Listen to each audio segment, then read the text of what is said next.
Welcome to All the Gear But No Idea, the South Australian fishing podcast hosted by Rhodey and Diz.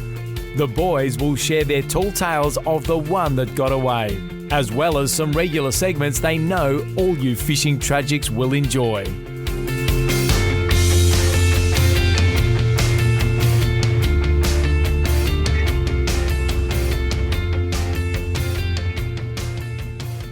G'day guys and welcome to episode 80 of All the Gear But No Idea. Rhodey, good to be joined with you.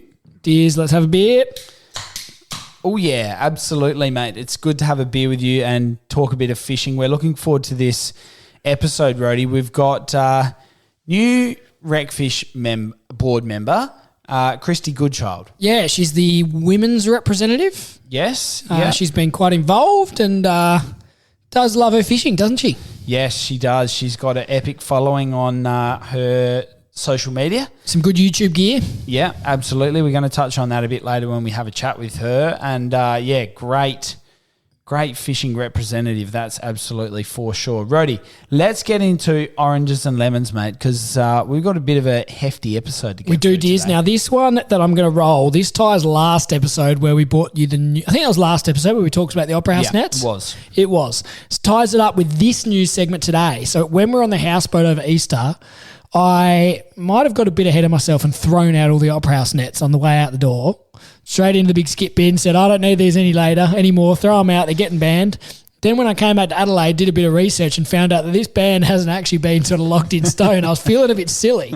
But anyway, a week ago or whatever it was when that official press release from PIRSA came out that we're going to discuss in the news, it really justified my decision to throw them out. Yeah, so it was sort of a bit of an emotional roller coaster for you, probably. It was, and it's great to tie episode 79 to 80 perfectly. It is. All right, well, I'll roll that into my orange, which over the weekend we actually went and did the Adelaide Oval roof climb. Yeah, it was good. It was one of those epic. things I've been thinking about, doing or considering. Yeah, it started at 5. It went for a couple of hours. So what did you do for a couple of hours? I was getting your kit on and all that. We sort of got there just before 5 and then, they do a bit of a brief and they get you fitted up in your kit and your harness and all that.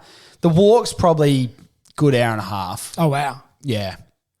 By the time you sort of walk through the oval, they do you a bit of a tour and whatever, and then you get up there and do the walk. So it was worth it, and definitely, like I'd said, would love to go and do it while watching a game of footy or Big Bash or something like that. I wouldn't want to watch it while the pair playing. The pair in good form, that could have been another orange. Yeah. Couple of wins. Yeah, they are, absolutely. All right, that's my orange.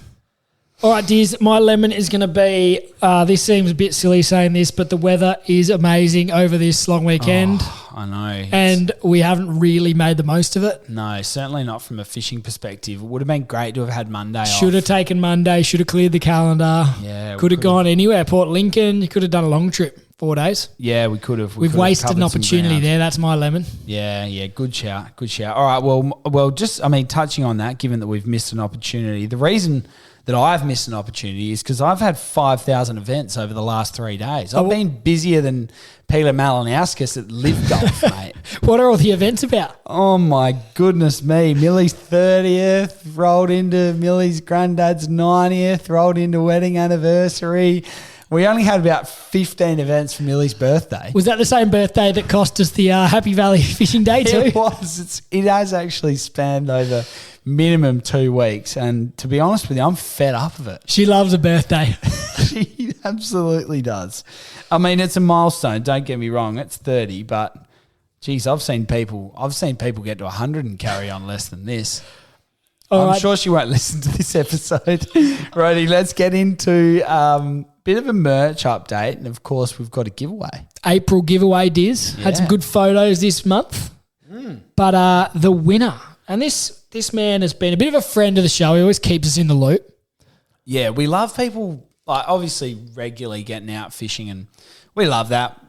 And for obvious reasons. And this winner has been a real regular contributor. Yes, Robert Holman. He sent us a picture of 6 whiting, which isn't a huge amount, but they're next to a West End can, and my God, they dwarf the West End can. Yeah, they do. They absolutely. And look, if you're going out by yourself, 6 is a good haul. You get, if you rush for time, you get 6. You're happy with that. And he said 52 centimetre ting. I don't know if that's the biggest or the smallest, but they all look pretty big. Yeah, that's a good fish. They fight hard over 50. So if the biggest is 52, I reckon the smallest is 47. Yeah, far out. Of those 6 whiting. We'll share that photo as well. But Robert Holman, get in contact with us. We've got a Shimano pack for you, mate. Congratulations, Robert. That's an epic prize pack. It's got the backpack, got the hat, stubby holder. Yeah. Really good little Shimano gift pack. And, of course, they always look after you with the best gear. Rody, let's get into the news segment, mate. Rody and Diz have been searching far and wide to bring you the latest news across all fishing in the state, and we'll give you the rundown on what you need to know.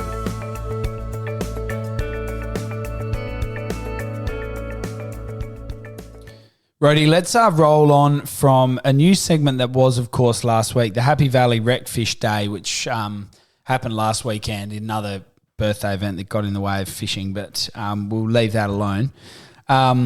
400 silver perch stocked into the Happy Valley Res. Rody? And Diz, that's just the start of it. So they were about 60 millimetres in size, those 400 silver perch, and they're the first of 5,000 silver perch, 5,000 golden perch, and a further 5,000 Murray cod that have been approved for release into the reservoir. Yeah, that's epic, mate. We love seeing these restocking sort of pieces of news because we know how much people love getting down there and how important it is to wreck fishing. And it says here the plan is for over 200,000 fish to be scheduled across the reservoirs in SA water, and they use 100% of collected permit funds for fish stocking, it says here. Yeah, that's epic. So the day had 200 people attend, including ministers Claire Scriven, Katrina Hildyard and Erin Thompson. Yeah, great showing. And the videos and photos look good, didn't they? I was going to say that's exactly right. It looked like a really family-friendly day. Good fun had by all. Lots of actually, I think it was Levi Nash did a good little clip on why he can't pull Murray cod out of the water. Yeah, he's a knowledgeable man, isn't he? Yeah, talked about making sure you protect the slime and get yourself a good set of lip grips. If not, then get your hands in there and you make sure you sort of protect that fish. So that was really good. Get on there and have a bit of a read of the summary, but more importantly, keep your eyes out. RecFish are going to be doing more of this sort of stuff. I'm confident of that, and I think it's going to be great to see what's coming next. Rody, there's a bit more info being released about the Murray River Crayfish, isn't there? There is, Diz. We did talk about this. Was that last episode too? It was. Yeah. We've got a few follow-ups. We did flag this though. So this is going to be the first time that they're reintroduced into South Australia's River Murray for the first time in 40 years, Diz. Yes. So there's a bit more detail coming about. So the releases are going to occur at the end of April in areas of Berry and Loxton. And some of these Murray River crayfish, or these Murray crayfish that they are releasing, were actually saved from the Blackwater events in New South Wales from the floodwater and stored in SA, and they're the ones that they've granted them to release into SA. So that's great. It's a good positive to come out of a bad event. Yeah, wow, that is good. And they're going to target the fast-flowing, well-oxygenated water where the Murray crayfish thrive. Yeah. And they're targeting a breeding program where eventually they'd like to breed in captivity to boost these initial reintroductions that have been saved from the floods. Yeah, we love that. So are we just sort of saying, these Murray River crayfish, just good for the sort of the ecosystem more broadly? Well, look, I don't think we'll be eating them, Diz, but I assume that's the case. It says here that the decline was caused by overfishing, river regulation, pollution and salinity. And they're not like fish that can travel downstream and repopulate, but they don't move more than 300 or 400 metres. One of them can live for 30 years, and it doesn't start breeding till 8 years. Far out, that's pretty epic. So we're definitely not throwing them in at Goolwa if they've struggled through salinity. We're not. And so AquaSave Nature Trust Glenelg is the mob that's got a lot to do with this by the looks, Diz. Okay, well done. We love hearing that. And good little follow-up from last one and rolling into the next one, which is, of course, a follow-up. And we've already heard it from you, mate. The Opera House nets have been officially announced now that they'll be banned 1 July, I think. 1 July 2023, and that's to protect the platypus and the native ricali that we talked about a tragic death last episode. Yes, yeah, not good to see that. Clearly those pyramid nets which they're going to introduce are just as effective at catching yabbies. And it's interesting, Diz, we're a bit behind because WA, New South Wales, Victoria, ACT and Tasmania have already banned the Opera House nets. The only state that allows them is Queensland, which lets you use those nets in limited areas where platypus or at-risk animals are not located. Yeah, okay. Oh, well, good to see SA finally catching up. Probably sounds like it was about time is the take-home message, really, isn't it? Yeah, fair enough. We love that. All right, Rody, I think that just about wraps up the Opera House nets chat. Let's get into the cuttlefish ban, which is now a permanent thing. So they're protected in the Upper Spencer Gulf. Is that right? Yeah, so it's going to be a permanent ban from May 1, 2023, and that was I think that was promised by the Labor Party before the previous election. And there's been temporary arrangements that were in place for spawning and things like that, but it's now made to be a permanent ban. Diz? Yeah, I think you would think that the Labor government have just sort of seen the sense in how much, tourism it drives for that sort of area. Yeah, I've been up there and dived there a couple of times, and my God, there are some people diving, snorkeling, whatever else. Yeah, I mean, certainly anybody who you talk to about, if they're just kind of like a recreational diver as such, they're not exclusively going for craze or anything like that, but they just like going around and doing dives.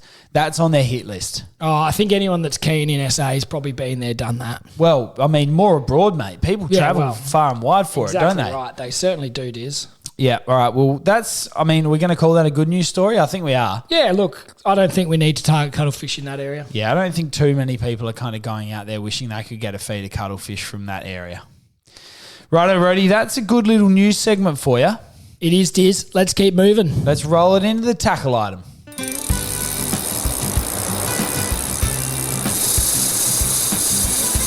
Now it's time for Rody and Diz to really show you what it means to have all the gear with a lot of idea as they review a tackle item of the week.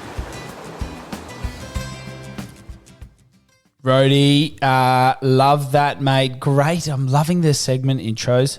Just a little segue there, but of course, this week we are talking about an item from great friend of the show, Savage Tackle. Diz, what a great company this is. Savage Tackle do some fantastic gear across their range, no question. And we have a lot of their gear on our boat, and I'm yet to see anything that lets us down. Their burley buckets are epic. Really good quality, well made. Love it. Love it, Diz. They've got just an amazing range of sinkers and lead. They've got every sort of sinker you could possibly imagine.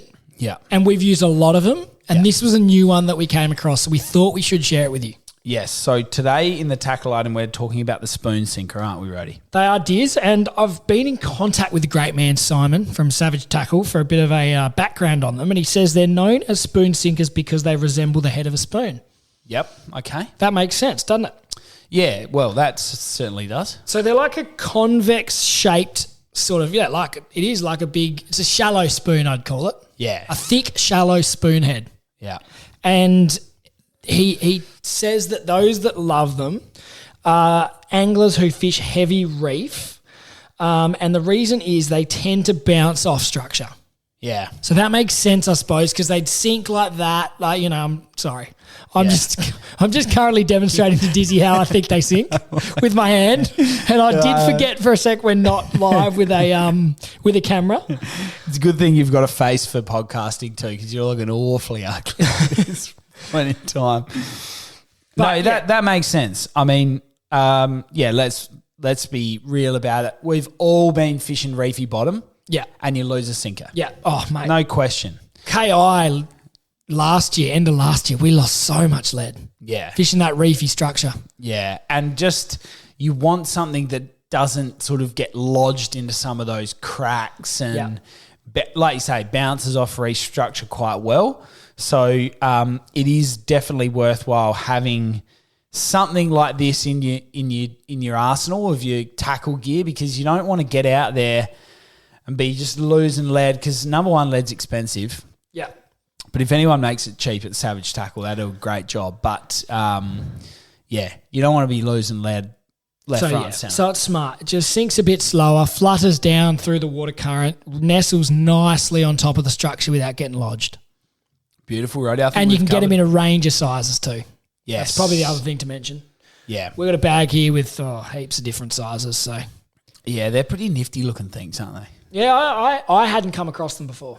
Yeah, I think I've sort of seen a couple maybe just, floating around in some really old tackle kits of grandpa or something like that, Yeah, Diz, that's a good one to touch on because none of us knew much about it, let's be real. Yeah, agree. All right, Roddy, great little tackle segment, but now is time for the main event of this episode, of course, our guest, Kristin Goodchild. Let's get her on. Now it's time to get our guest on the line.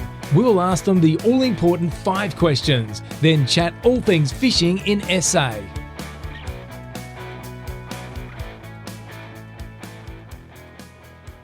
All right, Diz, we are very pleasured to be joined here by Kristin Goodchild. She's just a recent joinee to the RecFish SA board. Kristin, welcome to the show. Hey guys, how you going? Thanks for having me. Yeah, good. Thanks, Kristin, for coming on the show. Sunday evening, we've just been away fishing. We'll get into some of your fishing plans soon. But before we do that, we like to ask all of our guests the 5 questions which we've sent through to you. So kick us off with telling us about your best fish. The next one, I think everyone says that. I think my favourite fish was last April, I think it was. I pulled in metre 28 Sambo, first Sambo I've ever laid my eyes on. And the fish nearly pulled me overboard, which was fun for everyone else on the boat. But that was probably my proudest moment, getting that one boat side all by myself. Beautiful. And we will talk about your socials in a minute, but I think I've seen that on there. Is that right? Yeah, that one's featured a fair bit. You'll see a few mentions of that fish on both my Instagram and my YouTube, but we went on to catch, I think, 5 more that day, tagged them all and released them back into the water. So I like to think I've got 5 pet Samson fish swimming around near Coffin Bay somewhere. And we're not after your secrets, but how'd you do it? On the jig, on a lure, live bait? What'd you do? Yeah, jigging with a live bait. Went and caught some salmon in the morning, early morning in Coffin Bay, and kept them live and fed them to the bigger fish. Beautiful. That's a great favourite fish. We love that answer. Now, next one is favourite thing about fishing. This is such a tough question for me to answer because there's lots of different things I love about fishing. I'm really competitive, so I love the thrill of finding fish, catching them and getting them in the boat, especially up in sort of far north Queensland on the Great Barrier Reef where there's so many sharks around. You get taxed if you can't get that fish up to the boat quick enough. You will not have much of a fish to pull into the boat. But I think the thing I love most about it is the social element, the camaraderie that you get when you're out with mates or family or even like random people. There's just so much fun to be had, even if you're just sinking beers and not catching a single fish at all. Yeah, you're not wrong. Sinking beers and having a good yarn's always a good second if you can't get onto the fish, that's for sure. Absolutely. If you can't fill the esky up, you might as well empty it. Yeah, absolutely. Kristin, tell us about your first fishing memory or what got you into it. A long, long time ago. So my grandpa was actually a professional fisherman on the Murray River. And I think my earliest memories are going out early morning with him on the boat, and he'd pull the fish in. But the strongest memories from that is getting them back to his place, and he'd be filleting them up. And I remember him cutting the heart out and putting it in my palm as a small child, and it would still sit in my palm and beat, and it just blew my mind. I don't know if it was the science element of it or what it was, but that had me hooked. He didn't. Pun intended. Didn't make you eat it. That's a bit of a thing, isn't it? He didn't make me eat it. I'm not sure how much my mum would have supported me ever going back. Someone did that to us, Diz. Tried to make us eat a heart out of a tuna. Yeah, I think on a that's charter or something. It was a bit of a thing. Yeah, once you pop your tuna cherry, I think. Was it? Yeah, okay. Got to eat the heart or something like that. Oh, it's a no from me. All right. What's your favourite sort of fishing and why, Kristin? I love all fishing. That's a cop out. We need an answer. I recently, in the last year, learned how to jig properly, and I look like the biggest clown doing it, but I love it. It's a bit of an art, isn't it? We sort of haven't been doing, certainly not going to profess to be any guru at it, but you're right. It is a bit of a knack to it, isn't there? Yeah, once you get into the flow, it's all right. But like a lot of days I'm not very coordinated, so I just look like, I don't know, I'm having some sort of epileptic fit trying to catch a fish. But it is fun, and I think that's the competitiveness coming out in me, where I want to like be able to nail a skill and then move on to the next one. But I did try poppers for the first time up in Queensland when I was barra fishing last year, and I was literally like catatonic. I'd been fishing for hours and not catching anything, and I just had this popper like popping across the water, and a big barra like bit on and took me for a ride. I landed it somehow, but yeah, popping and jigging are skills I'm learning. How good. That's the best thing about fishing also. There's always a new technique, or somebody's trying something different, or, you know, you are forever learning in fishing, aren't you? Yeah, absolutely. Righto, Kristin. Now, this one we always look forward to. So you got to give us one of your funniest fishing stories, or tell us about the one that got away. I think the Sambo story I told earlier, I was out with one of my mates from Coffin Bay, and he's from over that way. We'd caught live bait in the morning. I actually have this on camera. I'm doing a piece to camera, and I just hear a plop in the background, and oh no. And I've turned around, and Sean has dropped the live bait into the water, not attached to a hook at all. Oh. Free feed for the big boys down there. I'll stitch him up. We might need some footage of that. Oh, there's definitely footage. And then he got snapped off. He didn't have a very good day that day. He struggled to land a few. So hopefully he doesn't listen to this, because I'm sure there'll be some tears again. Oh, we hope you tag him in it and make sure he does. I absolutely will. All right. Thanks for answering those questions for us, Kristin. Now we're going to just get into a bit more about yourself and sort of your journey. We know you've recently joined the board of RecFish. Can you tell us a bit about your journey in fishing, and sort of you talked about where you started off, but tell us what's happened from there to now being on the RecFish board. Yeah, absolutely. So as you mentioned, I was voted onto the board January of this year, and it's been a bit of a wild ride. It's definitely not something I thought was in my future at all. I have, and I'm sure we'll touch on it later, a little bit of a presence on social media, and that is building, and it's something I'd like to continue building, and that's how the RecFish board got onto me, viewing my very passionate fishing stories online. As you've probably heard from when you've spoken with Asher or Andrew, we are a fairly motivated bunch of fishers, and we are positively trying to get some change into the sector to represent people like us that we just love fishing. So they've been really actively recruiting people of that exact background. So I think one of the things that they liked about me is I love talking. I love fishing, and I'm very active in trying to get people involved in the sector. So that's kind of how that came about. Like I said, it was a bit of a surprise to me when they approached me and asked if it would be something I would be interested in, and it very much is. So the things we're really most excited about at the moment is the survey that came out, and I think you interviewed Crystal Beckman recently. Yes, yeah, we've recently had a podcast discussing that, so yeah.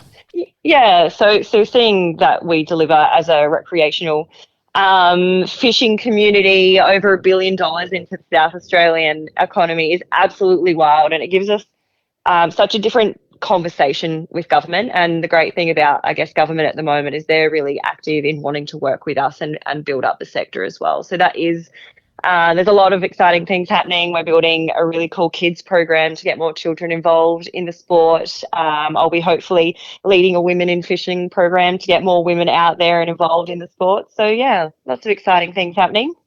Epic. You've covered off on a lot there, and clearly there's heaps going on, which is really good. And like you say, it sort of feels like almost feels like a bit of a crossroad, and there's some change happening, and certainly the recognition for the rec community in terms of the economic stimulus it provides is fantastic to see out of that survey, and we look forward to seeing some of the traction that I'm sure that'll get.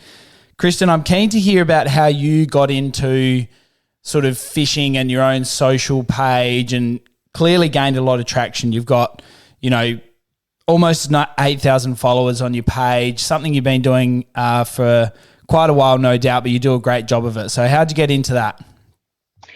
I think I've always been a really adventurous. I'm the outdoorsy type, and I've always shared that with my audience, even when it was, a couple hundred followers who were mostly people just from school that followed me. And I saw myself gain a lot of traction when I'd be on holidays, which was generally off full driving somewhere in the middle of nowhere. And I'd quite often travel by myself, so I'd be off exploring. So I'd talk to camera a fair bit, and I'd just come up with like different characters that I'd play, because I'm a bit of a weirdo. And it seemed to really resonate with my with my audience. So I think I like to be as authentic as possible, and make a bit of a goose out of myself and those that are with me. And once I started, I guess, posting some of my fishing content, people were just into it. I think there's a really big space within the fishing community for women to have a voice, and I'm hoping that I can provide a little bit more of that lens to represent us moving forward. And I think that was also reflected in that survey, I think, wasn't it, Kristin? Like the growth in women's fishing is a massive thing at the moment, and something that we've had a lot more females on the podcast, and there's a lot more females becoming more active in social media. So that's something you're really getting around by the sounds? Yeah, absolutely. We're seeing, this space has traditionally been in a very male-dominated industry across commercial and recreational for a very, very long time. And we are starting to see that shift, which is really great to see. We're starting to see women feel more confident about going out there, giving it a try, walking into a tackle shop. And I know that might sound heaps silly, but I remember walking into a tackle shop a few months ago, and I was unfortunately treated like I wouldn't have a clue what I was talking about. So it is quite intimidating as a woman walking into spaces like that, when we are treated differently. But the tide is changing. Yeah, it's fantastic to see. And just going back to your social media, anybody who follows you clearly knows you've got plenty of idea. You got a lovely Prado, and obviously get away doing a bit of that sort of camping and adventuring like you mentioned. So tell us about maybe a standout trip recently where you've got away in the car and done a bit of adventuring and no doubt got some fish too. Oh, I'll tell you about my favourite trip in the Prado. So last year, how much time have we got? Last year, I headed up the guts of Australia, did the Gib River Road, and then out west towards Bream, camped at James Price Point for a few days and did some fishing just off the beach there. Obviously, we didn't have a boat with us. We just literally had the Prado and a fishing rod. So as the tide was out, we went and just collected like little rock crabs. We just thought we'd use them for bait later on. We were bored. We didn't have any service. So literally, like I had my hat on and I had my fly net over my hat because the flies were absolutely wild. So I took my fly net off and we filled that up with these little crabs. And then when the tide came in, we were using them as bait and casting out and getting stuck most of the time. But we ended up pulling a blue bone in, and it took us about 4 hours to catch a fish. Landed it, cooked it up, cooked it over the fire that night. I think that was the best fish I have ever eaten. And I'm not sure if it's because it felt like we had to work so hard to get it or if I was quite a few beers deep, but it was one of my favourite adventures to date. Yes, the fish are always better when you got to work for them, aren't they? Absolutely. Whiting's always been one of my favourite fish to eat, but I'm pretty sure this fish tasted better, but I do need to go back and catch another one just to check. Now, Kristin, we also wanted to ask you about your YouTube channel. You got some great videos on there. Tell us about that. Thank you. I started it last year. It's probably been a little bit neglected as of late, but there will be a new video dropping late March. which is the exact episode I was just talking about there up at James Price Point. So we'll be able to see that fish be caught sort of live, but kind of a few months late. And there are plenty of plans for that, hoping to head up to the tip of Australia this year, up to Cape York. I was fortunate enough, you mentioned earlier, to go to the World Rec Fishing Conference in Melbourne earlier this year, and I was blessed with meeting the head of Australian Game Fishing, who said he's based up in Port Douglas. He said, when you're up there, drop me a line, I'll take you out fishing for a marlin. I said, absolutely. Twist my arm if I have to. All right, I'll come up next week. So, yeah, plenty of plans for the channel. It will be predominantly adventure and fishing based. Hopefully a little bit educational, teach whoever's watching something about something and whether or not it's how to get stuck or unstuck. That's the intention. Fantastic, Kirsten. We look forward to seeing that episode drop. And for anybody listening out there, it's the Goody Life, isn't it? It is. So K Goody will, if you look that up in Instagram or YouTube, you should be able to find me. And if you don't, slip me a DM. And if you've found my DMs, you should find the link on my bio. Beautiful. There you go. Now, you did just mention it then, the recreational fishing conference you attended. Can you tell us a bit more about that? I can. That was over in Melbourne. Felt very grateful to attend. I was a part of the Emerging Leaders program. So the FRDC have this program whereby they, sponsor emerging leaders within the industry to attend the conferences. And there hasn't been a conference for a few years because of COVID. You guys heard about COVID? Unfortunately. So this was the first face-to-face conference in a number of years. So that was over in Melbourne. Alex Williams, who also sits on the board with RecFish, was part of the bursary program as well. And then we had Asha and Andrew head over from the board too. So we had the biggest representation of any of the peak bodies turn up at the conference, which was really great. What was even better was the amount of support that we have from all of our counterparts around the country and the, fisheries and research institutes all over the country have so much faith in us getting our fishery into the place that it needs to be again. So having, I guess, the backing from the likes of RecFish West and the team at FRDC is absolutely huge. And that was just absolutely deafening through the conversations we had whilst we were in Melbourne. Yeah, no, it looked like we did have a read of the list of presenters, and it looked like there was a lot to learn and really good social side of things and really good chance to meet people in similar boats across the country, I imagine. Yeah, it was really cool. And what was, I guess, the best part, other than like meeting everyone and having great conversations, was understanding that we're all, to a degree, going through the same problems, or the problems we're having someone else has faced before. So we don't need to recreate the wheel with a lot of the issues we face. We just need to communicate a bit better. And it comes down to just working together and talking. It's as simple as that. Yeah, beautiful. Well, great to see that everyone's collaborating, and hopefully we're learning a bit off the other states, as you say. We certainly are trying. Now, we just want to look forward into the future. Tell us what's on the agenda at the moment at RecFish. What are you working towards? I know the snapper is going to be a big one for the next, 1, 2, 3, 4, forever years. But yeah. But what else is sort of on the agenda at the moment?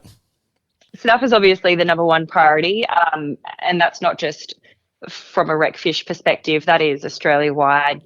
The amount of people I spoke to at the conference that said they used to come to South Australia for our snapper fishing, and they're so heartbroken to the state it's in now. So I won't delve any deeper into that, but that'll always be on the radar. I think the biggest focuses for us at the moment are around infrastructure, continuing to build the relationships we have with government at the moment, and getting the women in fishing and the kids in fishing programs up and running, so we can start really actively increasing the engagement. Yeah, fantastic. I mean, the government does seem keen, don't they? I mean, there's definitely been a lot of advocacy from RecFish about that infrastructure, and some of the work that's been done, I suppose, even if it's around Marina or what they've been announced recently at the O'Sullivan's Beach boat ramp. There's obviously a lot more work to come, but it's pleasing to see that there's an interest in it and there's been some action taken. Is that fair to say? Yeah, absolutely. I think there's so much more of an appetite now, and that it really comes down to education and them understanding the sector and what the needs are. So there's been a little bit of education over the past few months, and we see the change coming slowly. They're really open to sitting down and having conversations about what the sector looks like and what we need and how various things impact what we're trying to do. So they really do want to work with us and help improve the fishery for us and for generations to come. Yeah, beautiful. Well, that's what we're all here for, Kristin. So thanks for getting involved in RecFish and putting your name up. And it's great to see, some younger fishers getting involved. And I suppose, as you say, it is about the future and about all that sort of stuff. So it's good to see someone that's going to keep pushing our case with Harry and everyone else on the board and push us forward as an industry. Cheers, guys. It's been it's like I said, it's been a wild ride. I'm happy to be there, and I think the more conversations we can have, the better the industry is going to be for us moving forward. And can you just remind the listeners where we can find you on the Instagram and the YouTube before we leave you? You certainly can. So it's K Goody on both of those platforms. K for Kristin, Goody, like Goodchild. Love it, Kristin. Thank you very much for coming on the show. You've been a great guest. Really appreciate your time, and we look forward to seeing all of your adventures and everything you get up to on the RecFish team as well. Thanks, legends. Looking forward to wetting some lines with you. Thank you. Cheers. See you later. Bye. It's great to hear all about Kristy's fishing, how she got to where she is, RecFish. We covered all sorts there. Yeah, we did, and she does do a great job at representing your classic sort of angler in the South Australia. Loves the outdoors, that sort of thing. So loves her full driving, camping, loves representing female fishing. Yeah, does a great job on the socials, that's for sure. So make sure got you give some her good a follow. videos. Rhodey, let's get into the report. Rhodey and Diz have been out on the water to bring you the news about where they're biting. Now it's time for the fishing report.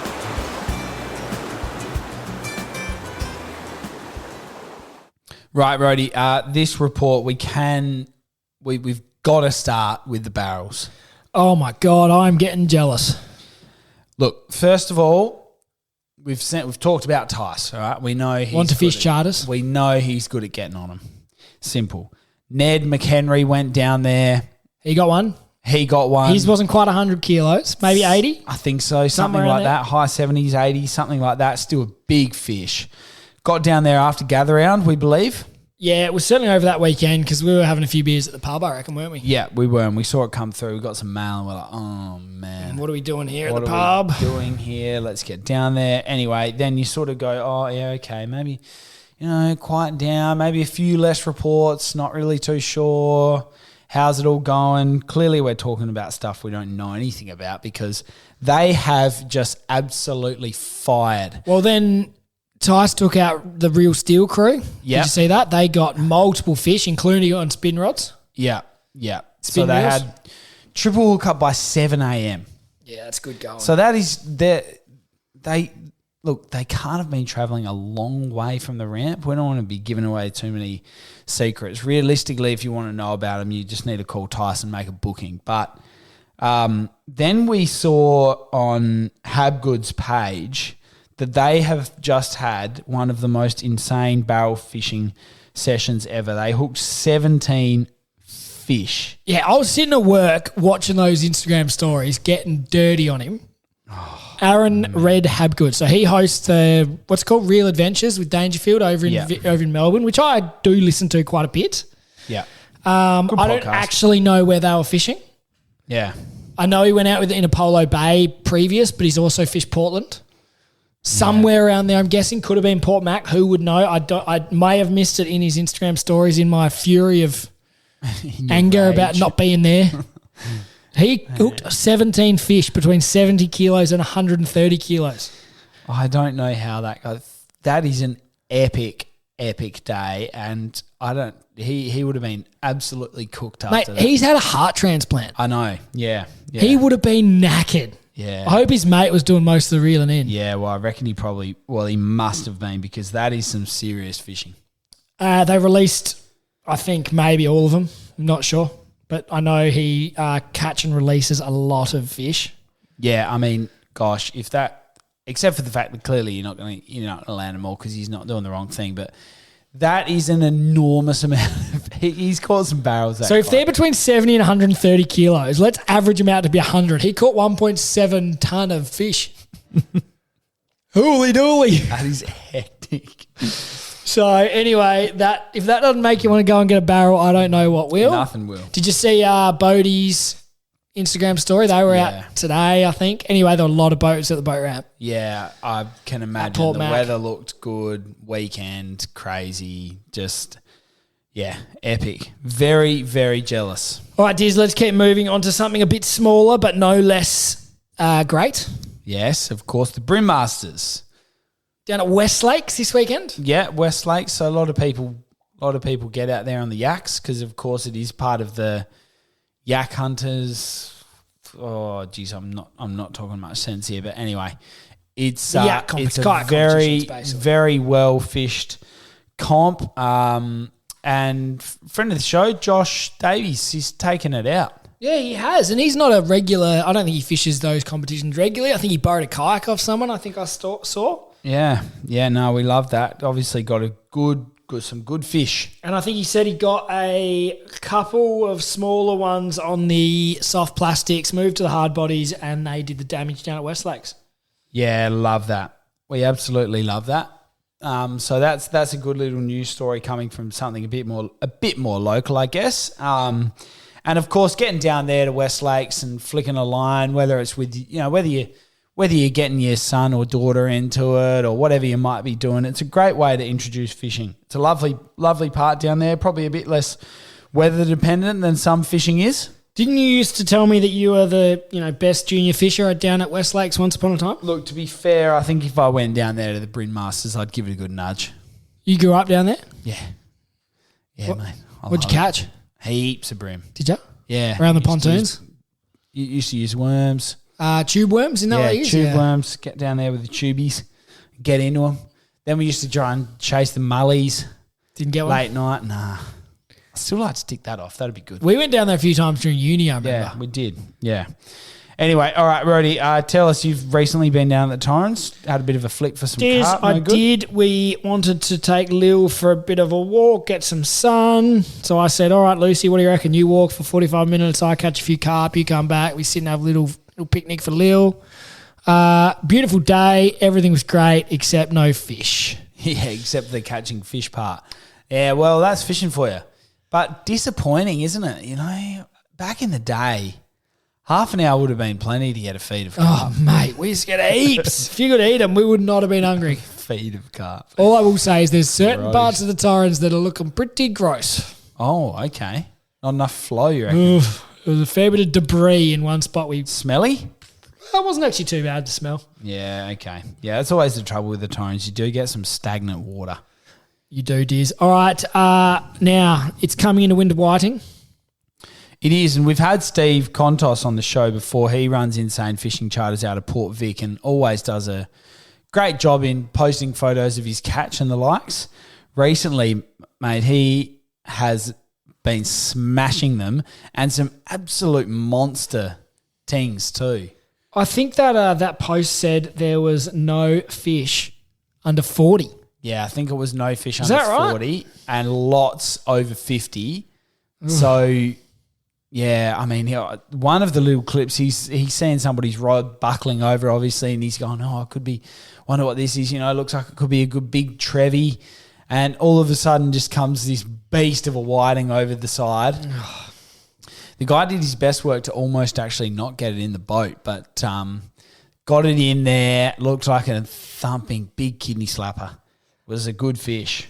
I don't know about you, but I follow so many pages on Facebook, Instagram, all them, that I love keeping an eye on what everyone's doing. But those sort of ones, I'm just reading it now, 10 whiting over 50 centimetres and 60 over 40 centimetres all before 11 a.m. Yeah, see, that's unbelievable fishing, isn't it? It's just, that's hand over fist whitings. That's when I regret following all these people because all they do is make me jealous. Yeah, they're good sized fish too. Oh, should have got in really that game. Good sized fish, yeah. All right, Reddy, that's good, mate. That just about wraps up our our episode for today. It does, Diz. That was a good fishing report. Great guest in Kristin Goodchild. Yeah, excellent. Where can the listeners find us, mate? Diz, I want you all to hit us up on Facebook and Instagram. Follow our pages. Send through your pictures. We'll start running the May competition from Shimano from now. And I reckon, Diz, the one after that's going to be a winter whiting special with a rod giveaway after that, Diz. Oh, yes. I reckon we haven't actually discussed this, but I reckon we hit up Shimano and we do that in June. Yeah, I love the idea, mate. I love that. That's good. Gives everyone a good reason to make sure they keep those photos coming through. So send us through all your photos. Keep us in the loop. Follow us on Spotify, Apple Podcasts, wherever you get your podcasts from. Yeah, get on it. Great to chat to you guys. We'll see you next episode. Rhodey and Diz hope you enjoyed today's episode of All the Gear But No Idea. Keep up to date by liking and sharing us on Facebook and Instagram. And you can subscribe on all the major podcast platforms. Until next time, good luck fishing.